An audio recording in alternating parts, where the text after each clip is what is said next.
మెదక్ జిల్లా చేగుంట మండలం వడియారం గ్రామ పంచాయతీ వద్ద మెడిసిటీ హాస్పిటల్ మేడ్చల్ వారి ఆధ్వర్యంలో ఉచిత మెగా వైద్య శిబిరం నిర్వహించడం జరిగింది. ఈ వైద్య శిబిరంలో బీపీ, షుగర్ పరీక్షలు మరియు కంటి పరీక్షలతో పాటు చెవి, ముక్కు, గొంతు, వరి బీజము, బీజకుట్టు, గడ్డలు, కణతలు, థైరాయిడ్ గడ్డలు, గర్భసంచికి సంబంధించిన సమస్యలు, కుటుంబ నియంత్రణ ఆపరేషన్లు, చర్మ సమస్యలు, మోకాల నొప్పులు, నడుము నొప్పులు, ఊపిరితిత్తుల సమస్యలు చూసి మందులు ఉచితంగా పంపిణీ చేయడం జరిగింది. ఈ కార్యక్రమంలో శోభారాణి, శ్యామ్, శ్రీనివాస్ మరియు ప్రజలు పాల్గొన్నారు. ఈ వైద్య శిబిరంలో 155 మంది షుగర్, బీపీ టెస్టులు చేయించుకోవడం జరిగిందని, ఆపరేషన్ పరీక్షలు అవసరం ఉన్న వాళ్ళు 40 మందిని రెఫర్ చేసి మెడిసిటీ హాస్పిటల్ కు తరలించి ఉచితంగా ఆపరేషన్లు, పరీక్షలు చేయడం జరుగుతుందని ఈ వైద్య శిబిర కార్యక్రమంలో డాక్టర్ సంగవి, అమూల్య, అమృత, హర్షిత, మీనా, మార్కెటింగ్ ఇన్ఛార్జ్ కుమార్ స్వామి, నాగార్జున, సునీల్, కావ్య తదితరులు పాల్గొనడం జరిగింది. వైద్య శిబిరం ఏర్పాటు చేయడం జరిగింది. ఈ వైద్య శిబిరానికి సహకరించిన గ్రామ కార్యదర్శి గారు మరియు కారోబార్ గ్రామ ప్రజలందరికీ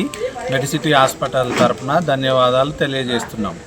ఈ వైద్య శిబిరం యొక్క ముఖ్య ఉద్దేశం ఏంటిదంటే గ్రామీణ పేద ప్రజలకు ఉచిత ఆపరేషన్లు కానీ, మందులు, బీపీ, షుగర్ పరీక్షలు ఫ్రీగా చేయించి ఆపరేషన్స్ అవసరం ఉన్న వారికి మెడిసిటీ హాస్పిటల్ బస్సులో ఫ్రీగా తీసుకెళ్ళి ఆపరేషన్స్ అయిపోయిన తర్వాత ఫ్రీగా ఇక్కడ దించడం జరుగుతుంది.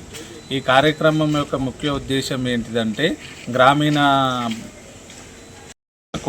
ఉచితంగా వైద్య సేవలు అందించడమే మెడిసిటీ హాస్పిటల్ యొక్క ముఖ్య ఉద్దేశం. ఈ వైద్య శిబిరంలో ఈరోజు 155 మందికి ఉచితంగా బీపీ, షుగర్ పరీక్షలు మరియు మందులు పంపిణీ చేయడం జరిగింది. ఆపరేషన్స్ అవసరం ఉన్న 35 మందిని సెలెక్ట్ చేయడం జరిగింది. వారిని సోమవారం రోజు హాస్పిటల్ బస్సులో మెడిసిటీ హాస్పిటల్కి తరలించి పరీక్షలు అయిపోయిన తర్వాత మళ్ళీ ఈ గ్రామంలో దించడం జరుగుతుంది. గుండె సంబంధిత వ్యాధులతో బాధపడుతున్నారా? మీకు మోకాల నొప్పులు ఉన్నాయా? గొంతులో మంటగా ఉన్నదా? మరెందుకు ఆలస్యం? మా వద్ద కిడ్నీ స్టోన్స్, డయాబెటీస్ మరియు బీపీ, షుగర్ ఇంకా అన్ని రకాల సమస్యలకు ఎలక్ట్రో హోమియోపతి వైద్య విధానం ద్వారా తగ్గించబడడం జరుగుతోంది. ఎలాంటి సైడ్ ఎఫెక్ట్స్ లేకుండా రోగాలకు చెక్ పెట్టేయండి. మా అడ్రస్ చేగుంట, తూప్రాన్, హైదరాబాద్.